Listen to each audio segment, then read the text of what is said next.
Check, check, 1, 2, check, check. Yeah. Back up. Hempfest! Woo! I can't hear you. I said Hempfest! Woo! That's right. Seattle Hempfest. My name is Ellen Taylor Brown, and I am so proud to be here today. I am the founder of Sinsemilla Seminars, the first traveling education in New England. I am also a member of the New England Veterans Alliance, and I am proud to be standing here today among the veterans of 22 Too Many.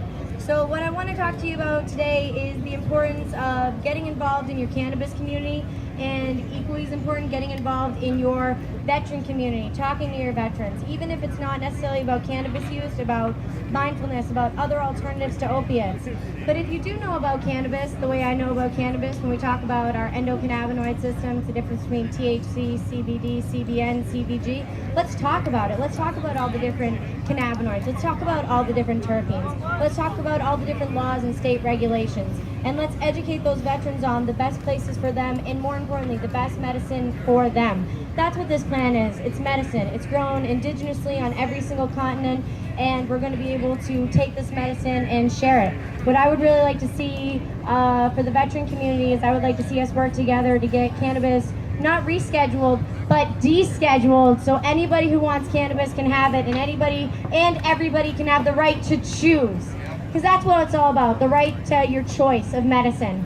And with the veterans, we're not allowed a choice with the VA. The VA says, here, you can have as many prescription pills as we can fit into your mailbox, but no marijuana. So with that in mind, we need the VA to heed our cry and understand that we need cannabis, and we need cannabis education, and we need the VA teaching us, and we need the VA to allow us to medicate and talk to them about, like, hey, I like to use cannabis for recreational use, but I'm finding that it's also, helping with my PTSD. When I smoke these strains, it's better than when I smoke these strains.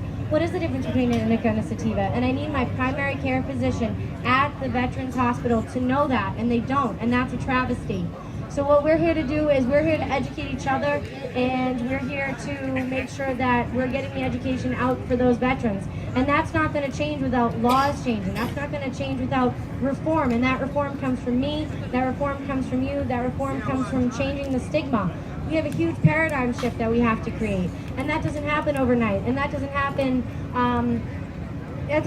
very often. How that happens is hard work and dedication from each and every single one of us, sharing, talking with our families, and bringing up that, cannabis should never have been villainized in the first place. And now that we're here to make sure that cannabis gets legalized, how do we make sure that we get our veterans involved? Hire a veteran first, and maybe think about a veteran first. What can we do to get these veterans not cheap cannabis, but free cannabis? Because it's a plant that we can grow, and we should be able to give that excess medicine away to any and everybody in need. So with that in mind, if you are a cultivator, no matter what state you're in, if you're allowed to gift, if you're allowed to take care of patients, I always tell people to grow your excess medicine and then give it to those in need. Give it to a veteran in need. Think about, how can I reach out to these different veteran organizations? So here in Seattle, you have the 22 Too Many. In New England, we have the New England Veterans Alliance. And we're not separate organizations so much. I know about them and they know about me, and we love each other and we support each other. And we're working with other parts of the country. We have somebody here from Florida. I work with people from New York City. We work with people from Seattle. And it's about every single veteran working together, and every single veteran from every single state talking and communicating and advocating. We're all advocates in our own right. And I have a lot of veterans, or a lot of people who say, well, why me? Who would ever listen to me? Of course I would listen to you. I would listen to you if you're passionate. I would listen to you if you're educated. So just to leave you with some facts of education. Number one, cannabis has never killed anybody. Remember that. We lose 22 veterans a day to being overprescribed, but cannabis has never killed anybody. Number two, even though cannabis is a Schedule I substance, meaning according to the federal government, it has no medicinal value, and it's not even safe under the care of a supervision. Even if they were watching, you still couldn't take it. But at the exact same time, the federal government owns the patent on cannabis. Guys, pull out your phones. Google 6630507. That is the patent that the United States government owns on cannabis as an antioxidant and as a neuroprotectant. But it is scheduled as a Schedule I substance with no medicinal value. Are you kidding me? And our veterans are here, and we're losing our lives, and we're losing our brothers and our friends and our family, and I will not stand for it. And these veterans will not stand for it. And that is why we're here today, to stand up and let all of you know that we can't do it alone. We need your help. We need your advocacy. Most importantly, we need your voices. I need you to talk to your friends. I need you to talk to your family. I need you to talk to your peers. And very importantly, I need you to talk to your state representatives, your local legislation, every single person you can talk to.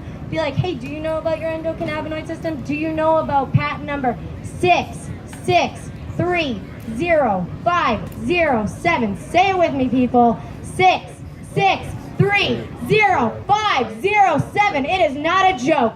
Since 2003, the United States government has owned the patent on cannabis. And I want that patent to be free to the world, and I want let my people grow. Woo!